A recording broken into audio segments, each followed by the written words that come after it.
Menteri Rangba Kajelau Kurat Sangma harangkat usembut Menteri Rangba ubak Prestone Tensong kelalej bani kendu yang Menteri Kesorkar India ubedepet ya keterat Minority Affairs Kiren Rijiju Delhi bani keran halor kejing temu penlongan ya ke Foreign Contribution Amendment Bill Arhajar Arpun Rio.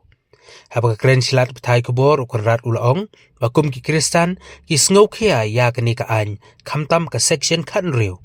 Hakaba ulaong bakila kerpat yang menteri bala dalong kabala deban kot ya baro ke badan benta badia keren halor kani kenang bakin yo ban pensyai halor kajing kajongki.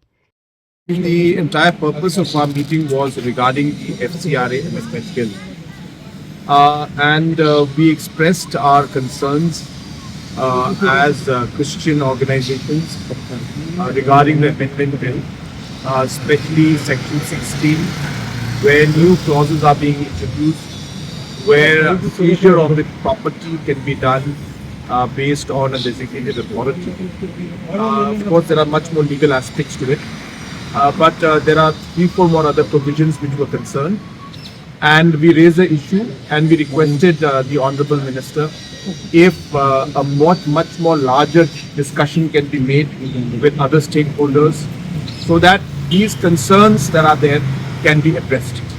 So we are very happy. The Honorable Minister has given a very positive response and that he will definitely take up the matter at the top level and he will get back to us. And we are very hopeful that this particular bill, before it is passed, there will be detailed discussion and necessary amendments will be made to ensure that the property and the rights of different institutes, especially the Christian institutes, are protected. And that is the purpose of our visit. And we are coordinating with different denominations, we are coordinating with different organizations, and we'll be meeting different ministers in order to express our concerns, and we are hopeful that the necessary amendments will be made.